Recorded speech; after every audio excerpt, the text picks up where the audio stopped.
Today, it's a great honor for me to interview Dr. David Maloley, who has been blazing the trail on podcast series with your relentlessdentist.com. You've done, what, 40 podcast series, and it's been 40 downloaded? podcasts, tens of thousands of times. I just looked, it was 65 countries throughout the world. So when you see downloads in Iran and Kazakhstan, you realize how much of a global medium it really is. Yeah, I think American dentists always forget that. They always think of the United States, and the United States is a strange country because with the ocean on both sides and Canada to the north and Mexico to the left, they don't really realize there's 2 million dentists around the world, Yeah. and only 5% of the world's population lives in America. 330 million of 7 billion people, and that's why I got interested in podcasts too. I loved your series, and thank you for interviewing me. I was was I your debut interview? You're the premier. When I Oh, when I yeah. decide, when I came up with the idea, I had one man in mind as my first guest, and that was you, because you've had a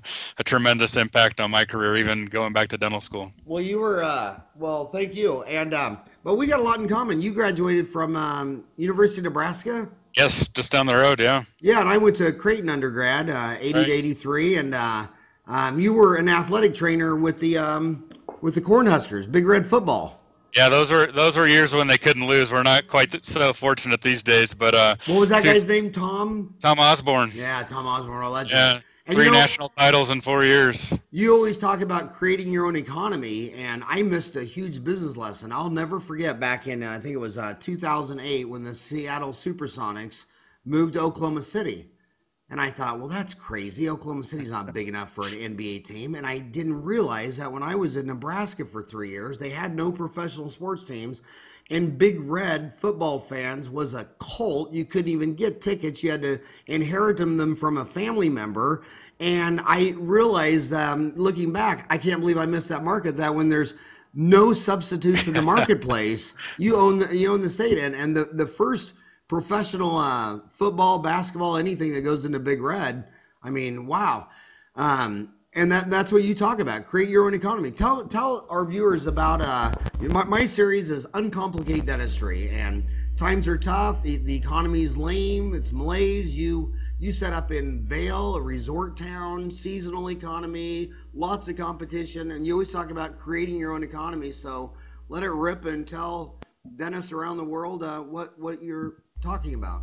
Well, I definitely was knocked around a bit. I mean, to kind of go back, my first venture into dentistry was in the military. I did a residency, and in the military, you get to do lots of dentistry, but you don't realize that people actually have to pay for it. And so your treatment plans are only not accepted when mom doesn't want to bring the kids in. So it's a completely different world. It's a good foundation to get started in clinical dentistry. I learned a ton from a 1-year residency, but coming into private practice, I started in North Carolina as an associate, and decided that I kind of needed my own. I think I had some entrepreneurial seeds that were planted at a young age, but I didn't get to realize them until I decided that it was actually my wife and I decided that we wanted to kind of live where people vacation. And so it's, the Relentless Dentist is about lifestyle design, and I think an epic lifestyle is a byproduct of an epic practice for most dentists, and it's easy to become a slave to your practice, and I've certainly been there as well. But so in 2009, we decided we were going to purchase a dusty commercial space and venture out to Vail, Colorado. It's actually Avon, which is at the foot of Beaver Creek, and Vail is just down the road. And the challenges that we had ahead of us, I had no idea, really, to be honest, but I learned a lot from the venture. It was 2009. I was upside down in a house that I purchased on a no money down VA loan in 2007. So that's not the smartest way to start off your own economy, but I definitely learned to battle back from that. So the practice was started in 2009. As we moved to Colorado, we had no patients, no paycheck, and I found out my wife was pregnant. So our back was really up against the wall. Not to mention that it's a seasonal. The economy really swells, say, from Thanksgiving to spring break, but after that it can really dive down. We started in 2009 December, and in May of that year, when the mountain closed, I wondered if my phones worked. My wife was pregnant. Like I said, I was perfectly excited to do all the dentistry I could, but to get patients in the door was a challenge. So um, I had to do a lot of things that I wasn't comfortable with. And so I've given a presentation a few times, and it was called 5.2 ways to manhandle any economy. And it's things that I've learned along the way that have made things much easier for me, 4.5 years later. And the first thing that I learned is is to do the things that you fear. And I grew up in a rural background, kind of a speak when spoken to, respect your elders. It really lends to being an introvert and not sticking your neck out. But when you need patience, you figure it out. And so I did things like go on the local TV station, which led to a sleepless night before. And the thing that I've learned is that if I feel fear, whether it be interview with somebody I really respect on the Realist Dentist podcast, or a crucial conversation that I need to have with a patient or say a team member, that I just run towards that fear. And it's one of my favorite quotes is by Emerson. He says, "Do the thing you fear, and the death of fear is certain." And so now I kind of lean into that fear, and it helps make things a lot easier, because as dentists, as you know, we can be really risk averse. There's no room for error in dental school, and you end up being scared and frightened and intimidated by faculty. And that, as I talk to my colleagues, that doesn't just go away. So that's probably lent the most to our practice success now. And now where we're at in the summer of 2014, those seasonal trends have largely gone away, and I don't have to worry about the dips in May and October. We can just be slow and steady. We're still busy those times, and then in the seasonal times, things are a little more intense, and we end up actually having to turn patients away because we can't facilitate all the emergency calls and so forth. But I would say that's the number one principle that I think dentists should adopt if they need to really boost their practice. Very good. Yeah. Yogi Bear said, when you come to a fork in the road, take it. Yes. And everyone knows the road to success is when you come to a fork in the road, take the uphill, challenging, scary, frightening road, not the easy path. Everybody just wants to just walk around the mountain their whole life, or if they come to a fork and one road's downhill, they just go down. And to get to the top of the mountain, when you come to that fork, you got to turn and go straight uphill, and it's scary and it's hard, and that's where success is. You said there was 5.2 ways, and you listed one: do the things you fear. What's 2, 3, 4, and 5? Number 2 is begin with the end in mind. I was, to be really authentic and honest, I was a pretty terrible undergraduate student. I skipped classes, I dropped classes, and it's because I didn't have a purpose. And one book changed my life forever, and it's The 7 Habits of Highly Effective People. Stephen Covey. Absolutely, and I quite frankly don't even know why I read it, because I wasn't a reader and I wasn't a very good student. And one of the first exercises in the chapter, called Begin with the End in Mind, is create your own eulogy. And I did that exercise, and it terrified me. And it's once you come to the realization that we all have an expiration date and we don't really know when it is, and we're all living on borrowed time, a lot of these things that are intimidating as a dentist or a dental practice owner kind of go away. And so for us, that lifestyle design, or that beginning with the end in mind, is live where we want. And that's not the best business advice, certainly, because it's all based on supply and demand, and the demand for my services wasn't incredible, but I learned to overcome that with marketing and to spark that demand, because there weren't. That's actually number 3, is become a master marketer. I think for me, the day that I realized that I wasn't just a dentist, but I needed to be a marketer of dental services and let people know what I could provide for them, was a turning point, because clinical dentistry is not, a strong clinical dentistry background is non-negotiable. I still take an ongoing diet of clinical CE, but when I started reading Michael Gerber and some of the thought leaders in business and some of the thought leaders in marketing, that's when my practice took off. It's not when I took another restorative course or ortho course.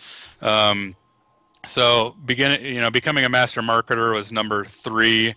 Number 4 is big, hairy, audacious goals. As you know, comes from Jim Collins, and It's an arguable point. I mean, I don't know what your thoughts are on goals, but setting the SMART goals attainable, it never really worked for me. I like to take goals that scare me.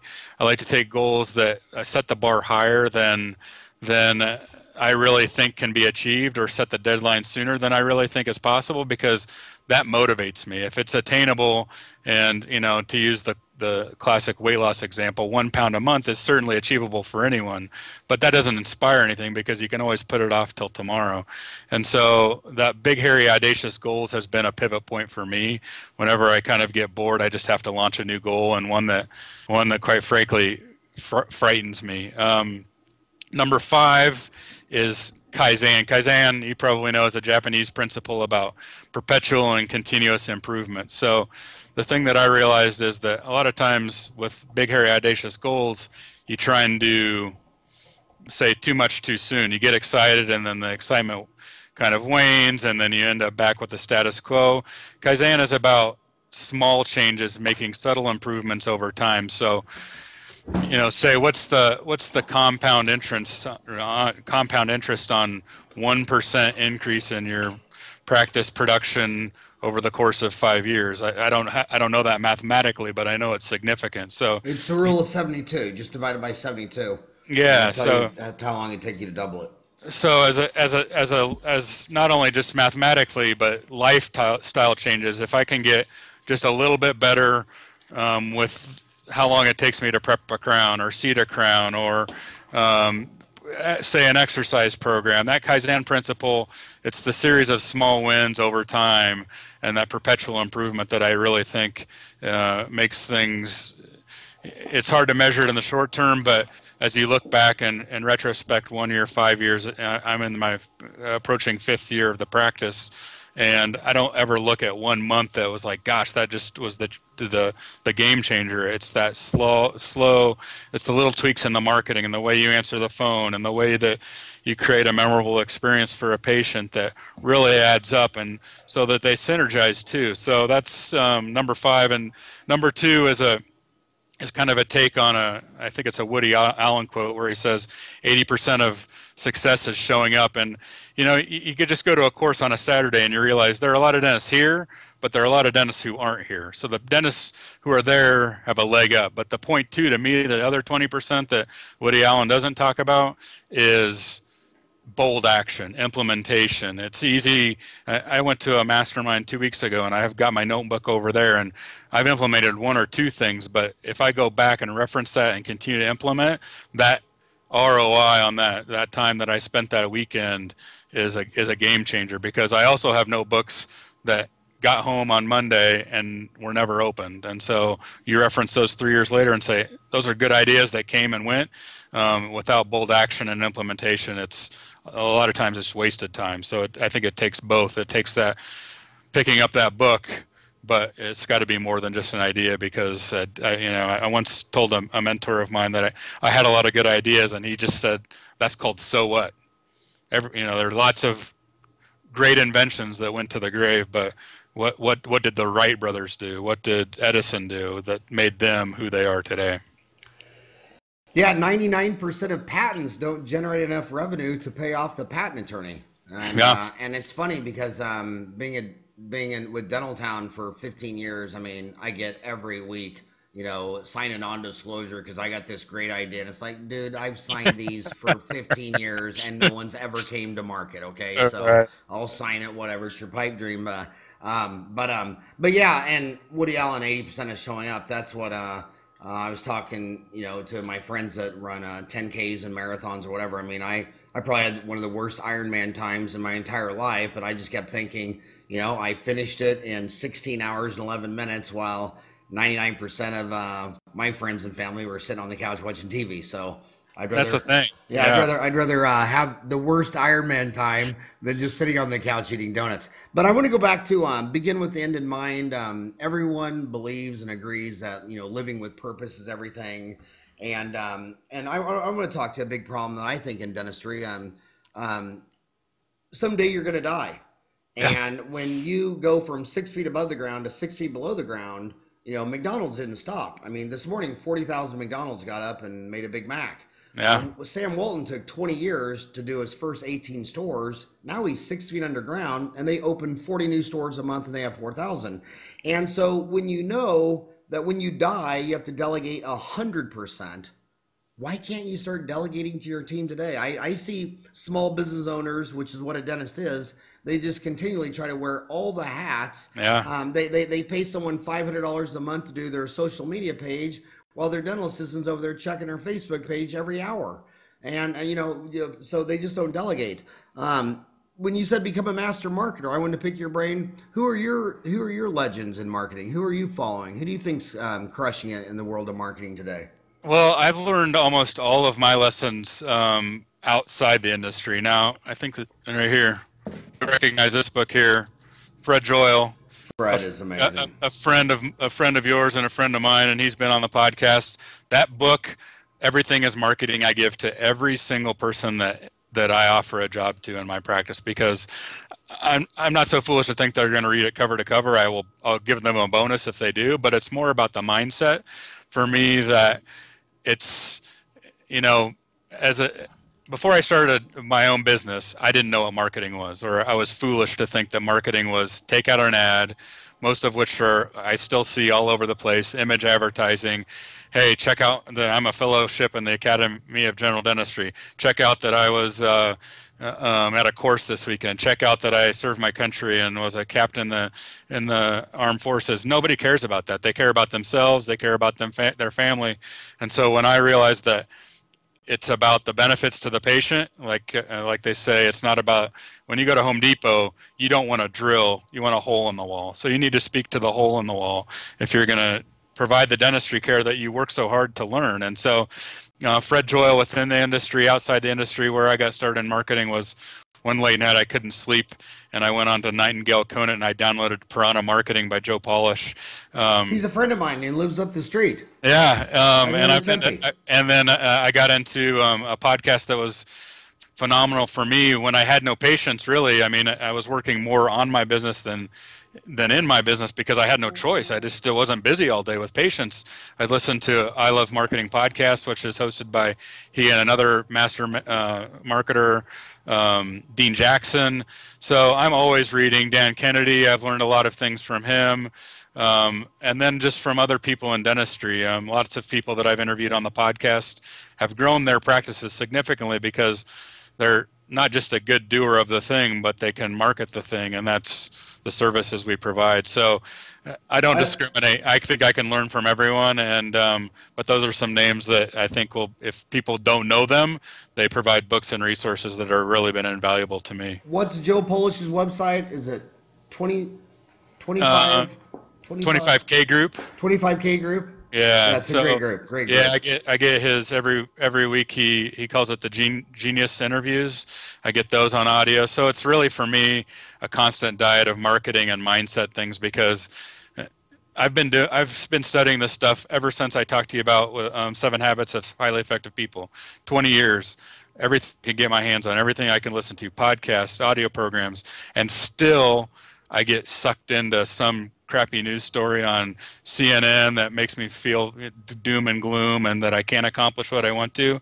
So for me, it's about a constant daily diet of people who have done more than me, standing on the shoulders of giants, because I've done enough of the hard knock stuff. If there's a Howard Farran or a Bruce Baird out there that's willing to share some insights with me and take years off the learning curve, then I'll more than accept it and I'll more than pay for it. Ever since the iPhone, smartphones come out with apps, my television screen time is now down to less than an hour a month. I don't ever watch TV, and a lot of my friends say, well, what do you think about, the Ukraine and Putin and all that stuff and doom and gloom? It's like, I don't have any time for negativity. I mean, is anybody going to ask me my opinion on what to do with the Ukraine?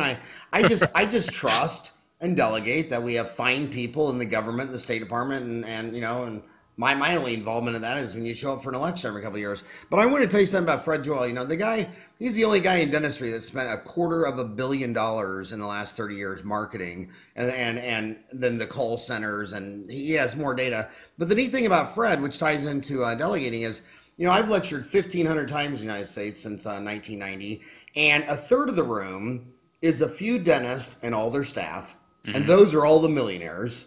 And then the other 2/3 of the room is all single dentists who all think they're saving money by leaving their staff at home, and they just never get it. And it's so obvious that a guy like you, when he got Fred Joyle's book, the first thing he did is bought a copy for all the staff. And it reminds me of we were talking earlier about delegating. Orthodontist, because I have Orthotown and Orthotown magazine. Within 2 years, 95% figure out they need a treatment coordinator to present the treatment because the dentist is speaking 5,000 words of Latin and Greek. And the national average on the dentists have to diagnose 100 cavities to get 38 done.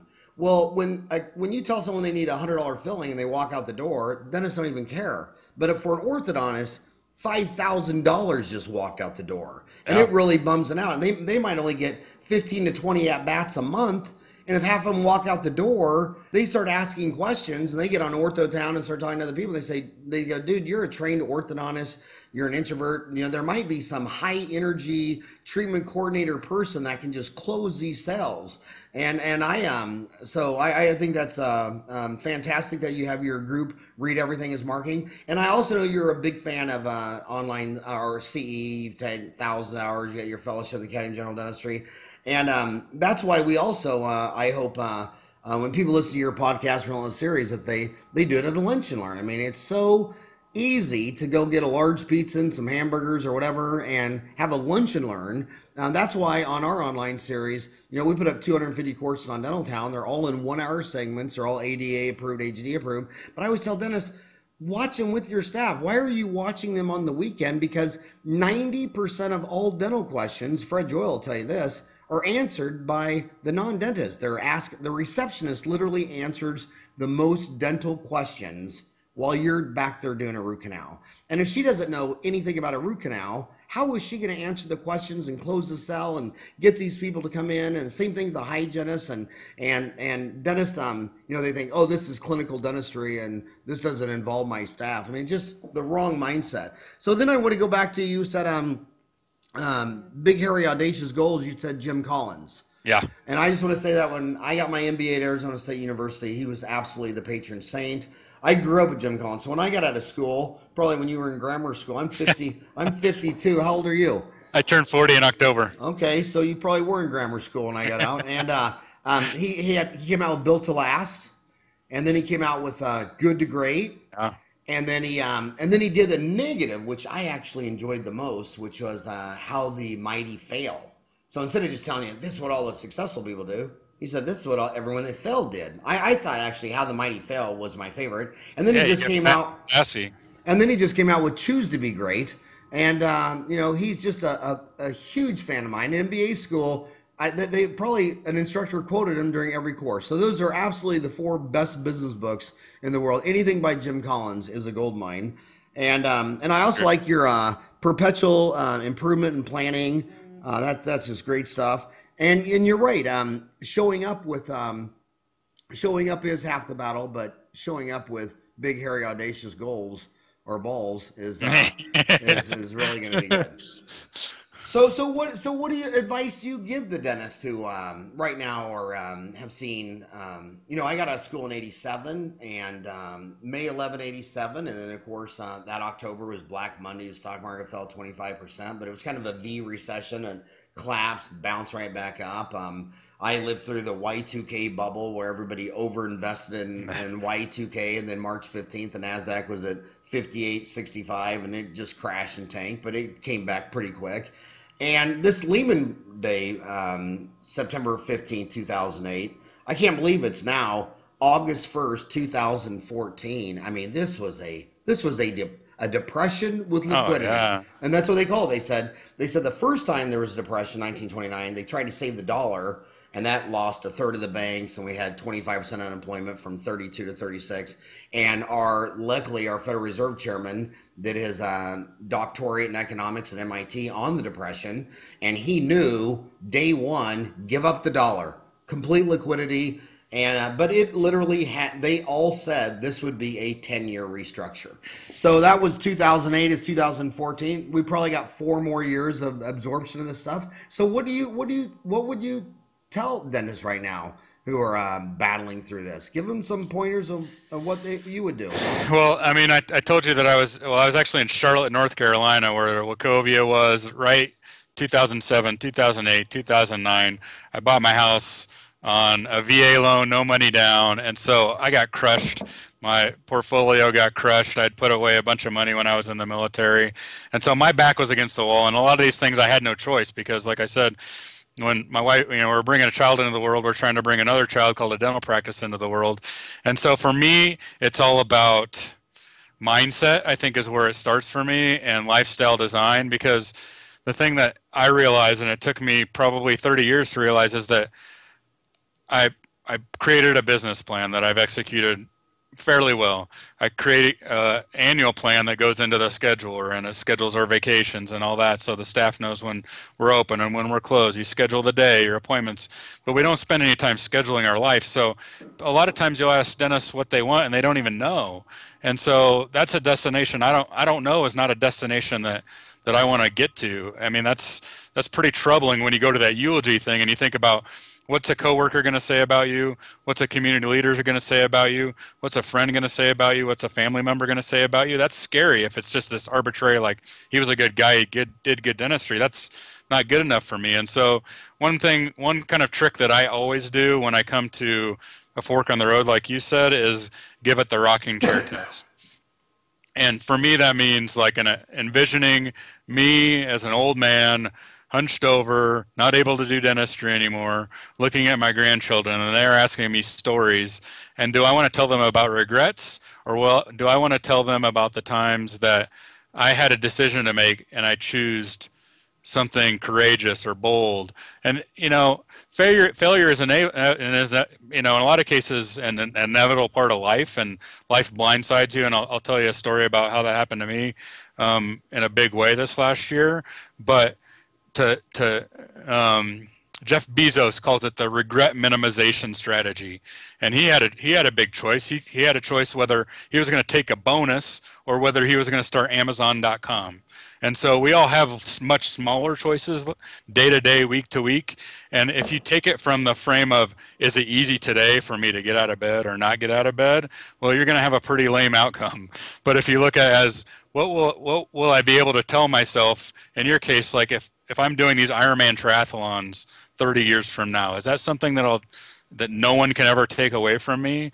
Like for me, I didn't know I was going to go to dental school, but I had the choice to take an undergraduate degree that was really didn't have any value, or turn it into something more. And so I leveraged that, and I know a doctorate, no matter how long I'm in this profession, is something that no one can ever take away from me. And that decision was made from that regret minimization strategy, or what I call the rocking chair test. What would the old you advise?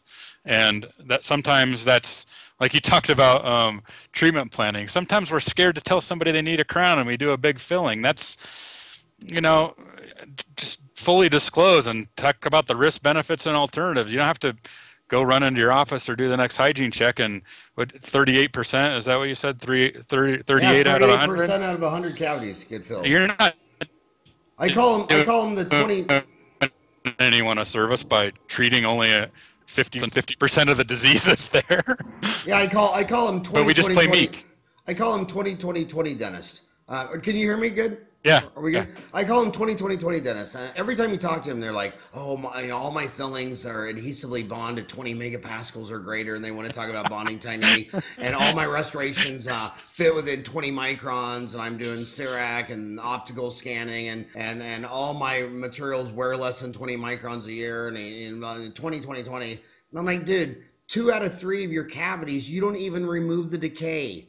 I'd rather you remove all the decay and just pack it with IRM than being this world-class dentist on a third of your fillings, because we've ran a 25-year 82 to 85% close rate, and it's not me, it's Jan presenting the treatment. And I think it takes a village to raise a child, even though no one else, a lot of people don't like that theory, but it is. I mean, you take your little Bennett boy who's 4. I mean, you're putting software in his head through his ears, but so is kids on the playground and neighbors and babysitters and teachers in school, and everybody's loading this kid with software, and that's the way a dental office works. I mean, the receptionist, the hygienist, the assistant, they all got to be putting software into this information into this person's head so that they finally realize that they're going to spend all their money anyway. All the credit cards are maxed anyway. Might as well max it out on dentistry and save all your teeth.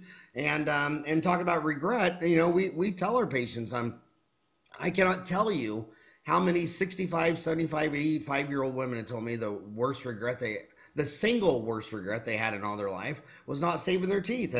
And 27 years of dentist, I mean, some of the most burning memories I have is the deep carnal cry after you delivered an immediate denture and the lady takes it out and looks at that mattress suture, and she's I mean, it'd be like if maybe I woke up and had lost a leg or an arm. I mean, when my hair fell out, I was happy because when the hair went out, so did the shampoo, the conditioner, the blow dryer, all that crap. I mean, I can get ready now every morning in 4 minutes. So, I just jump in the shower, brush, floss, shave, pee, jump out, put on my dental uniform, I'm done.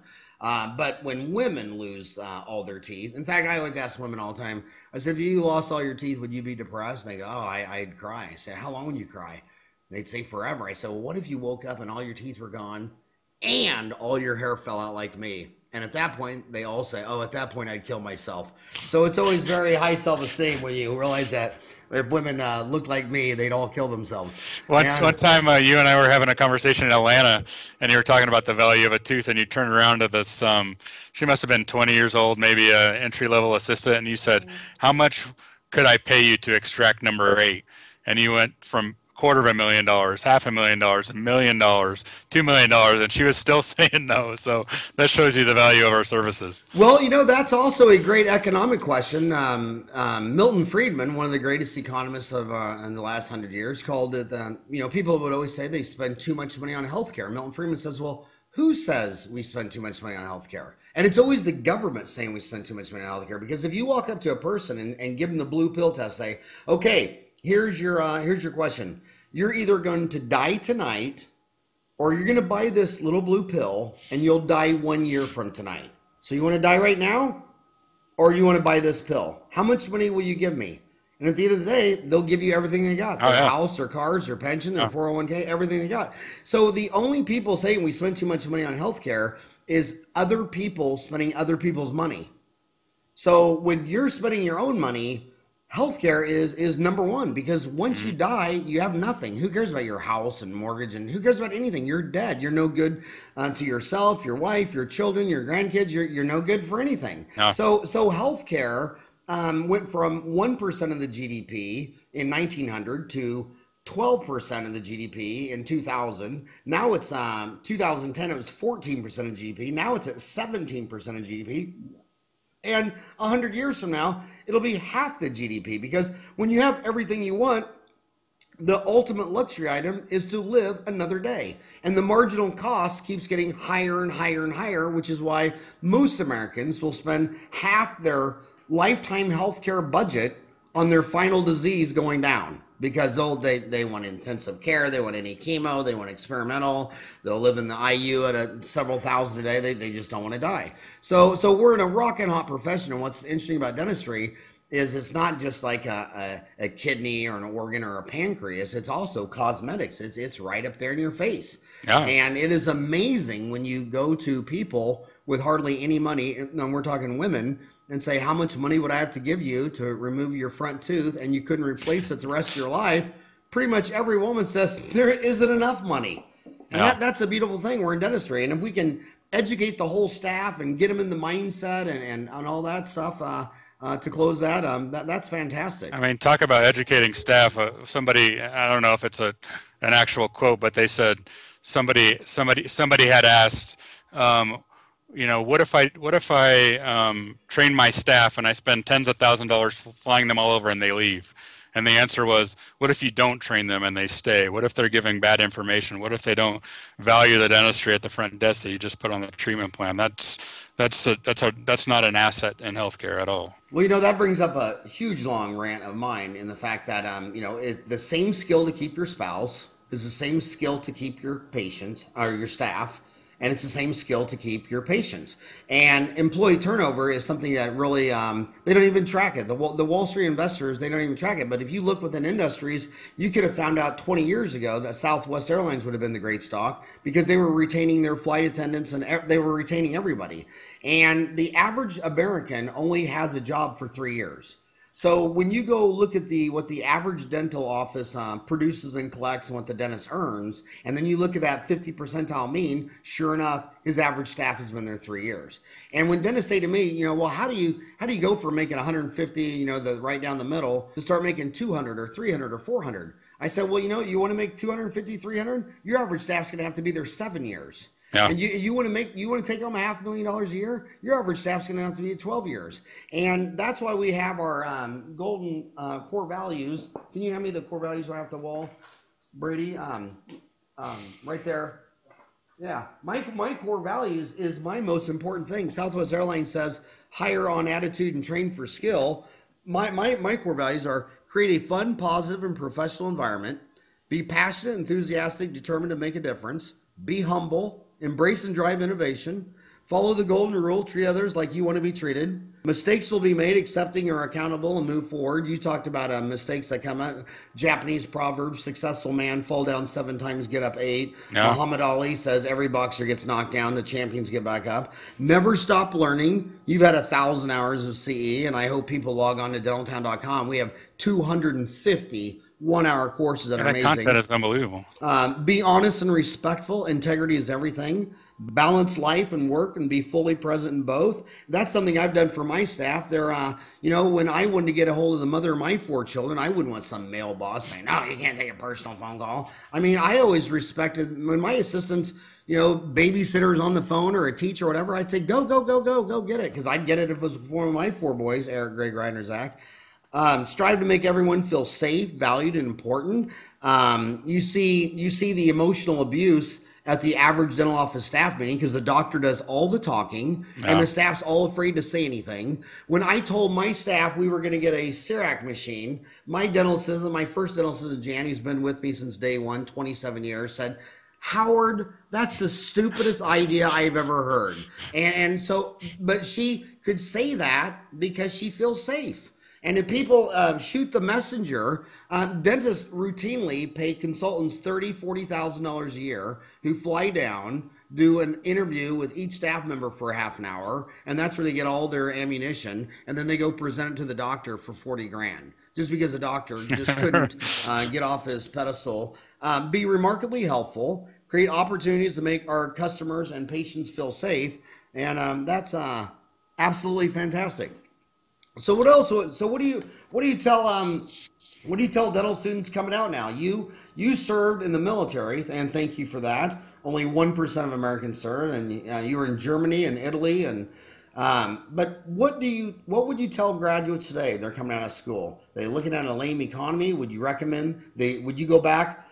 Now looking back, would you go back and do a GPR? Would you join the military? What would you tell the young dental students coming right out of school? Well, I think it's different strokes for different folks, certainly. It seems like there's more and more debt, and there seems like there's more and more of an employee mindset. I knew I always wanted my own dental practice. I didn't know if that would be an acquisition or a merger or a partnership or associateship going to partnership.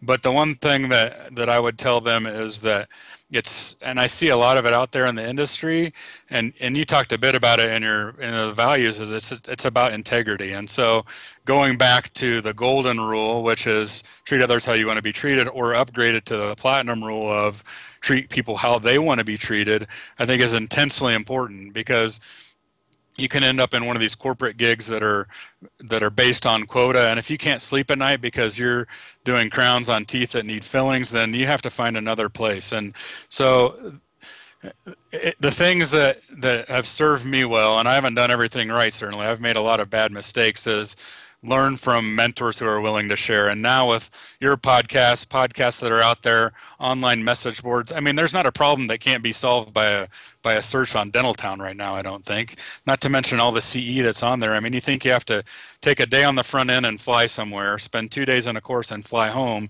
when you can do it and during a lunch hour. I mean, the technology, when I remember when I interviewed last year, you said, what happens when all the information is available to all the people online for free? Now, it's not all free, but we have enough prosperity, as most listeners will, that you can spare that hour and spare that $40 to get that course online, and a lot of it is free. I mean, my podcasts are free, and it's about lowering the barrier to entry so that you don't have to spend 20 years beating your head up against the operatory wall. It's about learning from people who are willing to share, who have made those mistakes.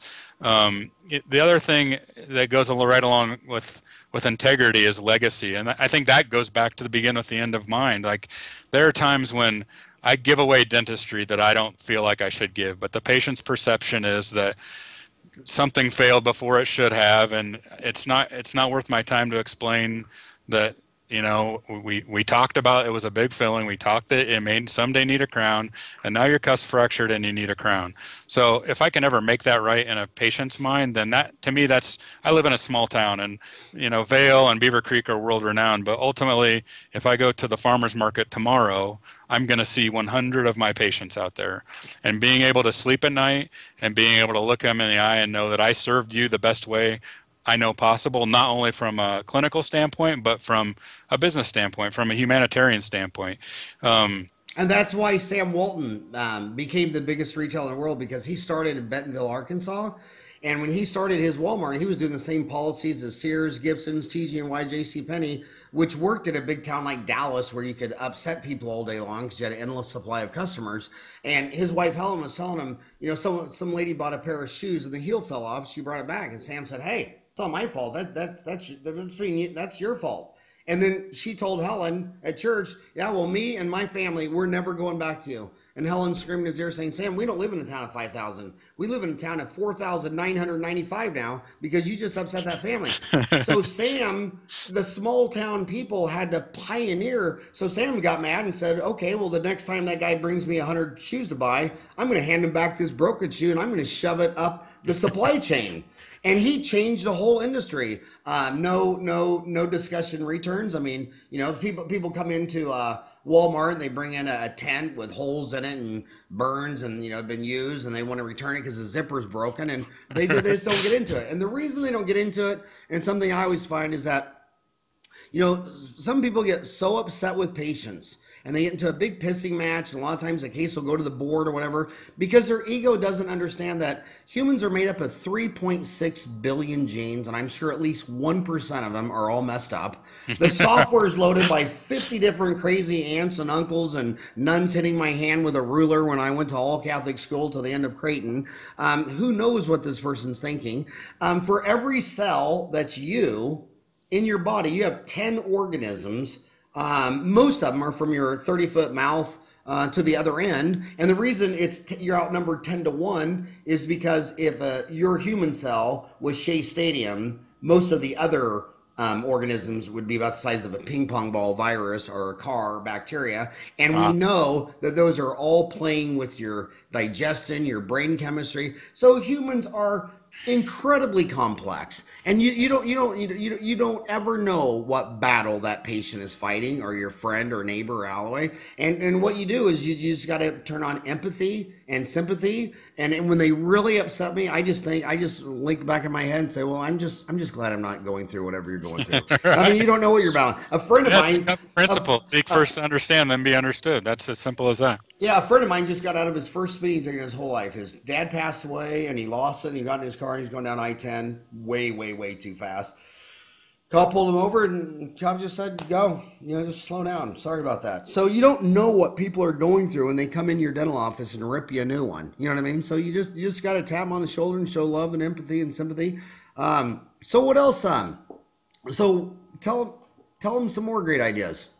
Well, the one thing that, going off to legacy, I read a book a couple years ago. It's by the guy who founded Tom's Shoes. His name is Blake Mycoskie. Do you know that? Do you know Blake? He started Tom's Shoes, and his motto was basically, you buy one and he gives one away. So when my wife orders shoes for my son, he gives a pair of shoes to somewhere in Africa or Oh, that's right. I did hear about that. and so I wanted to implement a strategy like that in my practice, and obviously, do a crown, give a crown away isn't it wouldn't last long. And so, one thing that when I talk to dentists about a good way to help build your practice, help build your reputation, give back to the community, be a community builder, is something that we implemented, and I started in 2012, and we call it the monthly give. And in this area, there's lots of nonprofits, depending on where you are. And I think it'd probably be better for smaller communities, but each month we give. In 2012, we gave 1.2% away. In 2013, we gave away 1.3% away. In 2014, we're giving 1.4% away. So you see how that works. And each month the team picks a local nonprofit. We give them a byproduct of our collections that month. It gets out in social media. The thing that has been a nice byproduct, I guess, is the cost marketing that goes with it. It ends up in the newspaper. We have a big check that says Dr. Maloley signed $1,000 check to the horse rescue or the women's shelter or whatever it may be. And it's kind of the right thing to do. I mean, my practice didn't start out abundant, but we're abundant now. And, I can squeeze my overhead or increase my production enough to write some pretty good checks to some deserving nonprofits. And to me, that's what legacy is. And you don't have to do Tom's shoes, but to build into something benevolent into the systems of your practice, I think is a pretty good idea. And the other thing that I wanted a story that I'll tell you that kind of has been a life changer to me. I mentioned at the top, and I wanted to make sure that I mentioned it, is that we're all, like you and I talked about, we're all living on borrowed time, and you need to live a lifestyle by design. And we talked about when you start a practice, have an exit strategy to begin with so that your practice is worth something, or that it's at least provided you the lifestyle that you desired, that you're not in this. I had to sacrifice for a few years to get the practice off the ground. I was living on as little as I could, and I had kept reinvesting in the practice, but that shouldn't be like that for 20 years. Goodness, how much time do you spend in education and working hard and late night calls and all this sort of thing? And it really is borrowed time. I turned 40 in October. My wife turns 40 next week. And on November 21st, I was doing a crown prep, my first patient of the day. I gave him a carpus acceptocane. I went back and started prepping, and he kind of squirmed a little bit. And so I gave him some more because I wanted him to stay comfortable. And I walked out of the operatory, and I walked into my office that I'm in right now. And right over there, my wife was face down on this laptop. She had a dissected internal carotid artery. She had had a stroke, no warning signs. Medevac to Vail, or from Vail to Denver. And in a moment, I went from doing dentistry, stressed out about all the things that a dental practice will provide, and in a moment that all became trivia. Like you said, like those first 2 nights, I didn't know if she was going to make it or not. I was faced with the potential of being a single dad, and I was thinking, take my practice, take my house, just give me my son and a few more days with my wife. And that can happen. You hear about dentists having heart attacks at the chair, and we're all living on borrowed time, and you think the next year is guaranteed to you, and it's not. And those things really give you perspective about the practice. The business needs to provide the lifestyle you like or that you desire, and that all wraps into lifestyle design. And in the last 8 months, that is more meaningful than ever, because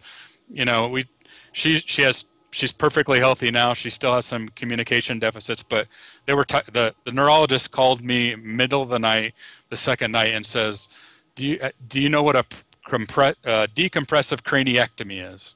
And I said, I've never heard that term, but I know enough Greek and Latin that I can figure it out. And so in that moment, you talk about healthcare expense. I'd gladly live under a bridge for the rest of my life to have my wife with me walk home. And she did, a month later, and she skied a month after that.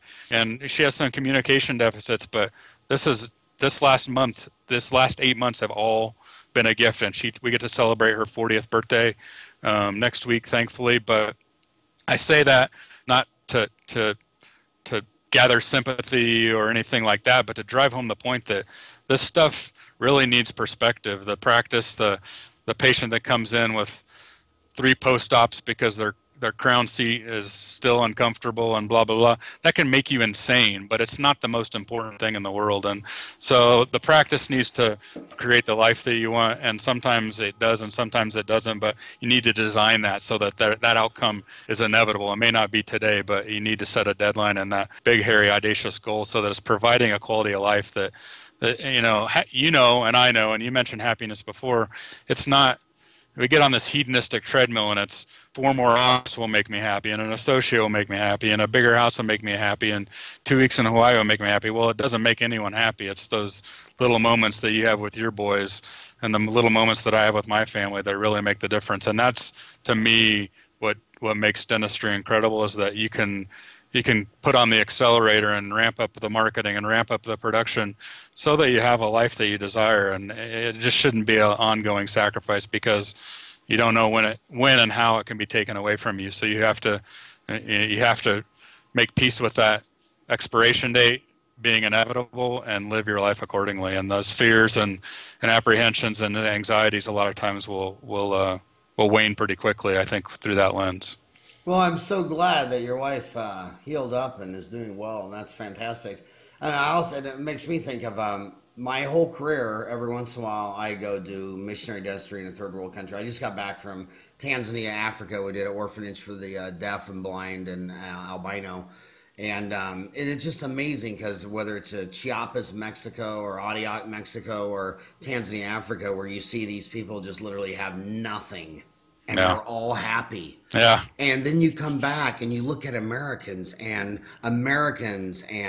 Koreans and Japanese and Germans and a lot of Canadians, and they're just all stressed out because they want bigger house, newer car, this or that, this, that. And I'm like, I just came back from a country where nobody has a sit-down toilet. Half this country doesn't have 3 things in their house: running water, electricity, or sewage. In fact, I posted some of my YouTube videos on Dental Town. One of the forums is humanitarian dentistry, missionary dentistry, charitable dentistry. And I post these videos where you're in a house, it's made of mud, and you couldn't beat the smile off everyone's face. And they have little kids in there, and there's no electricity, no sewage, no running water, and they're just all happy. And I look at dentists, and the average American buys a $10,000 car, but after they finance it for 5 years, they pay $30,000 for it. Yeah. The average American buys a $100,000 home, and after they finance it 30 years, they pay $300,000 for it. So they're paying $3 for every $1 they buy in house and car. And as soon as their car is 5 years old and they're driving it free, they go sign up for another 5-year lease. And I just can't tell you how many dentists have to that the key to happiness is simplification. It's downsizing. It's smaller. It's the happiest dentists are the ones that go to the dental office and they don't even have to do dentistry, because they're not driving a Lexus and have a condo and a beach and a boat and all these things that just drive me crazy. Average American during this recession has eaten out 19 and 30 meals.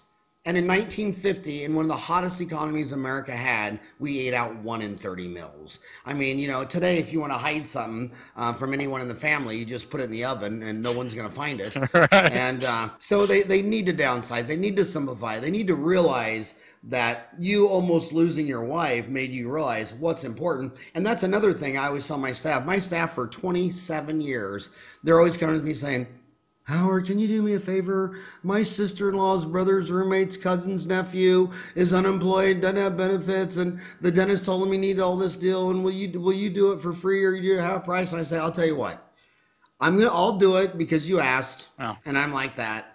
But what I want in return for this is my idols are Herb Kelleher of Southwest Airlines, Jim Glidewell of Glidewell Lab, who said, hey, if you don't use my dad always told me, he was a devout Catholic. We went to Mass every morning, 100% of all days. You had to be bleeding in 2 places not to go to morning Mass. And my dad used to always yell at me, he said, God gave you 2 eyes. You keep 1 eye on the customer and 1 eye on cost. He gave you a brain. And you're supposed to figure out how to drive down costs so that your customers have the freedom to afford what it is to sell. And it seems like when you go to a study club, everybody just talks about the most expensive, longest way to do anything. And Herb Kelleher said, if we drive down our costs, Grandma will be able to afford to fly to see her granddaughter's bar mitzvah or first communion or whatever. And I tell my assistant, I say, okay, so our fee schedule, because you're going to want to raise every time the earth goes around the sun, because you're on the astrology payroll system, where I guess it's better than an animal sacrifice or whatever. At least it's based on astrology of the Earth's rotation around the sun, and you're going to want another raise. Why? But these prices to support this cost is too high for your friends and family. So why don't you go back to the drawing board? And that's what I do with my staff every quarter. We sit down and we have a meeting saying, I got 52 employees in one quarter. You better have figured out a way we can lower our cost, because we're not going to raise prices every time the earth goes around the sun. And I feel lowering costs gives me the most satisfaction, because it gives patients, mainly women, the freedom to afford their teeth. Because when women lose their teeth, they have a lot of mental pain and anguish. Identity. Yeah, it's just a big deal. I spent the best going back to your giving analogy and perspective, the best 3 weeks of my life I spent in the military, they were the best 3 weeks of my life, period, were Angola, Africa. You wouldn't find a 40 or 50-year-old in that country. You had to look long and hard. Kids everywhere. Kids coming from the Congo to Angola for a better quality of life. And literally, we saw numerous draining fistulas through the jaw because there was an infected tooth. I took it out in 1 minute. And the last day, the one thing I'll never forget was that we were there with a team of doctors and a team of dentists. This lady came in, and the kid was limp in her arm, had malaria, and was about to die. 3 weeks before, the kid would have died. Our doctors turned him around with IVs. And so we take all this stuff for granted. But you'd walk right out and there'd be 15 people in a mud hut with no walls, and they're singing and dancing, and the happiest people that I've ever seen on the planet, bar none. I've been to Disney a couple times. That's not the happiest place on earth. These little villages are the happiest place on earth. And so the hedonistic treadmill that we get on and thinking more, better, faster is going to get us happiness just makes us more frustrated. And that, to me, that was a game changer, because I realized that what I was pursuing wasn't going to get me what I desired. What I really wanted is what they already had. The thing I liked about Africa, and I post these videos just the other day on Facebook, Dental Town, YouTube, my YouTube channel, Howard Farran, is that at the end of the day, they don't have big screen television. They can't watch the World Cup. They don't have electricity, so they don't have any of that crap. And they're all out there with their arms on each other in big groups of 20, singing and dancing, and they had all these songs, and they were just awesome. I couldn't believe I was standing out there for an hour watching these people, and they're all giggling and laughing and dancing and having all. And missionary dentistry, another thing, you always think outside the box. I'll never forget one time I was on a 4-day missionary dental trip, and this kid was dragging his foot through the camp, and it's about the size of a football. And I said to the guy, the only guy there who speaks English, I said, "What's wrong with his foot?" And the guy says, "Oh, he's always been that way." And I thought, well, I'm a dentist, but I'm the most educated healthcare provider here. So I went and put him on a table. There was a little piece of something sticking out of his foot. So I figured I had one try on this, so I had the guy hold him, because the kid was real protective and was totally freaking out that I was getting near his foot. So I took my 150, and I put my hand on his ankle, I grabbed a little piece. I pulled out a piece of barbed wire this long, pus Sears fluid blew out. I kicked off my dental shoe and poured a bottle of Paradex all over the foot and inside the shoe for a bandage. I didn't know what the bandage was.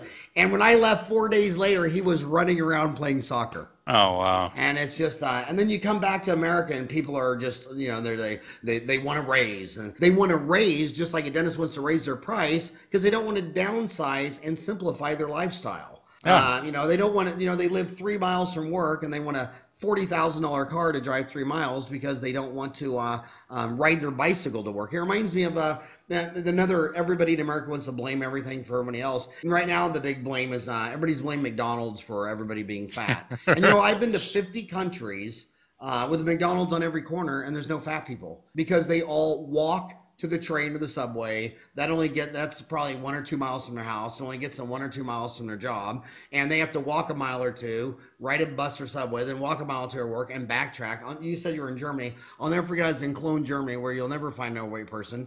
This 80-year-old lady is riding her bicycle to her house with a basket of groceries. She gets to the door, opens the door, takes the groceries, picks up the bike, and skedaddles up 3 flights of stairs to her house.